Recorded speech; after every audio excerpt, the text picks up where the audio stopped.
Friends, நம்ம சேனல்ல இன்னைக்கு நம்ம ஒரு பாரம்பரிய அரிசியான கருப்பு கவுனி அரிசியை வச்சு சந்தகம் எப்படி பண்ணலான்னு பார்க்க போறோம். பாரம்பரியமான அரிசிலாம் நிறைய வெரைட்டிஸ் ஆஃப் அரிசி இருக்கு. அதாவது மாப்பிள சம்பா, கருப்பு கவுனி அரிசி, இந்த மாதிரி நிறைய வெரைட்டிஸ் ஆஃப் அரிசி இருக்கு. இப்போ சூப்பர் மார்க்கெட்ல இது நிறைய கிடைக்குது. ஸோ நீங்க வாங்கி யூஸ் பண்ணி பார்க்கலாம். இது ஒயிட் ரைஸோட ரொம்ப ஹெல்த்தியான ஒரு ரைஸ் வெரைட்டி. இதில் நம்ம எப்படி சந்தகம் பண்ணலாம் அப்படின்னு நான் இப்போ காட்ட போறேன். இந்த கருப்பு கவுனி அரிசி சந்தகம் பண்ணுறதுக்கு நான் ஒரு 5 பேர் சாப்பிட்ற அளவுக்கு, அதாவது 1 கிலோ அளவுக்கு அரிசி எடுத்து ஒரு 8 to 9 மணி நேரம் நல்லா ஊற வச்சுருக்கேன். இதை தண்ணி நீங்கள் நல்லா கழுவிட்டு, அரிசி முன்னாடியே கழுவிட்டு நல்ல தண்ணி ஊற்றி, நல்லா ஃப்ரெஷ்ஷான தண்ணியாக ஊற்றி ஊற வச்சுக்கோங்க. இந்த தண்ணியை தான் நம்ம அரைக்கிறதுக்கு யூஸ் பண்ண போகிறோம். இப்போ இந்த அரிசியை நம்ம கிரைண்டரில் போட்டு நல்லா அரைச்சிக்கலாம். இந்த அரிசி கூட நான் வேறு எந்த அரிசியுமே எக்ஸ்ட்ராவாக ஆட் பண்ணல. அதாவது பச்சரிசி இந்த மாதிரி எந்த அரிசியுமே ஆட் பண்ணல. ஒன்லி கருப்பரிசி மட்டும்தான் ஆட் பண்ணியிருக்கேன். இது நல்லா ஊறி இருக்கு பாருங்க. இந்த மாதிரி நல்லா ஊறி வந்ததுனா தான், அரிசி நல்லா ஊறி வந்துச்சுன்னா தான் அந்த மாவு நல்லா சாஃப்டாக அரைக்கும் போது நல்லா அரைஞ்சி வரும். இப்போ இதை நம்ம கிரைண்டரில் போட்டு நல்லா அரைச்சி எடுத்துக்கலாம்.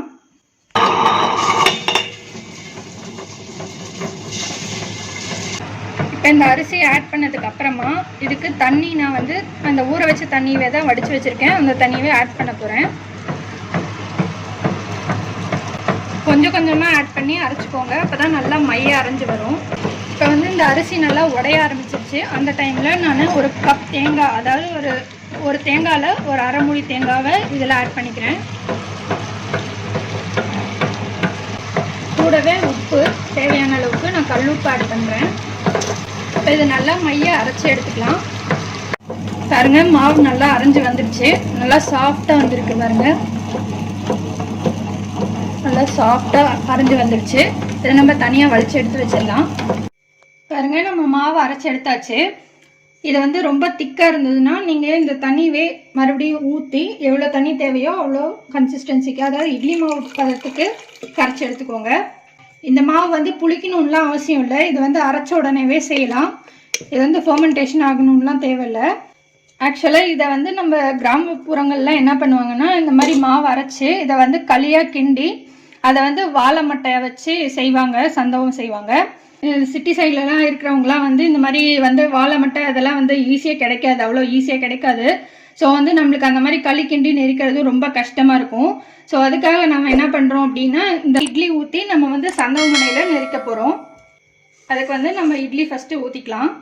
இந்த துணி நான் பிளாக் ரைஸ் செய்யறதுக்கு மட்டுமே இந்த துணி யூஸ் பண்ணுறேன். ஸோ இந்த மாதிரி கலரில் இருக்கும். ஏன்னா இது பர்பிள் கலரில் இருக்கிறதுனால கலர் அப்படியே இந்த துணியில் அப்படியே ஒட்டிடும். ஸோ இதில் நார்மல் இட்லி செஞ்சிங்கன்னா அந்த நார்மல் இட்லி இதே மாதிரி கலர் ஆகிடும். ஸோ இதுக்காக தனியாக ஒரு துணி வச்சுக்கோங்க. அப்போ ஈஸியாக இருக்கும்.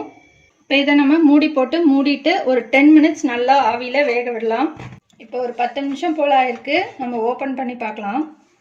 பாருங்கள், நல்லா இட்லி நல்லா சூப்பராக வந்துருச்சு.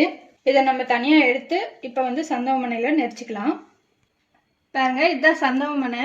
இது நம்ம எல்லா பாத்திர கடையிலையுமே இது கிடைக்கும்.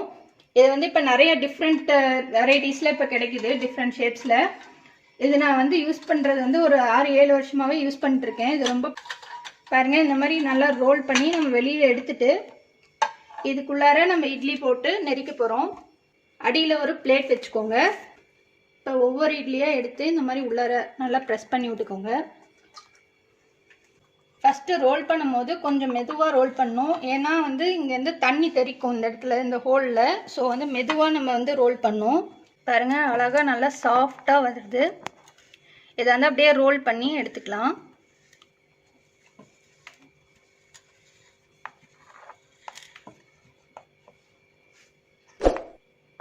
பாருங்க, நம்ம சந்தகம் நல்லா ரெடி ஆயிடுச்சு. இதை வேற ஒரு பிளேட்டில் நம்ம மாற்றிக்கலாம். இதே மாதிரியே நம்ம மற்ற இட்லியும் நம்ம இதே மாதிரியே ரோல் பண்ணி எடுத்துக்கலாம். பாருங்க, நம்ம பாரம்பரிய அரிசியான கருப்பு கவுனி அரிசியில் சந்தகம் ரெடி ஆயிடுச்சு. எங்கள் ஊர் சைட்லலாம் எப்படி சாப்பிடுவாங்கன்னா, இது பாகு, சுக்கு பொடி, எள்ளு பொடி, இதெல்லாம் நெய் எல்லாம் சேர்த்து வச்சு சாப்பிடுவாங்க. இது இது கூட நம்ம காரமாக சாப்பிட்ணுன்னு நினச்சிங்கன்னா கறி குழம்பு இல்லைன்னா கோழி குழம்பு இது மாதிரி எதாவது வச்சு சாப்பிட்டிங்கனாலும் நல்லாயிருக்கும். இது சுகர் பேஷண்ட்ஸ்க்கு ரொம்ப ரொம்ப நல்லது. ஸோ ட்ரை பண்ணி பாருங்கள். ட்ரை பண்ணிட்டு உங்கள் கமெண்ட்ஸை போஸ்ட் பண்ணுங்கள். உங்கள் ஃப்ரெண்ட்ஸோட ஷேர் பண்ணுங்கள். எங்கள் சேனலை மறக்காமல் சப்ஸ்கிரைப் பண்ணுங்கள். இன்னொரு இன்ட்ரெஸ்டிங்கான வீடியோவில் நம்ம மறுபடியும் மீட் பண்ணலாம். தேங்க்யூ.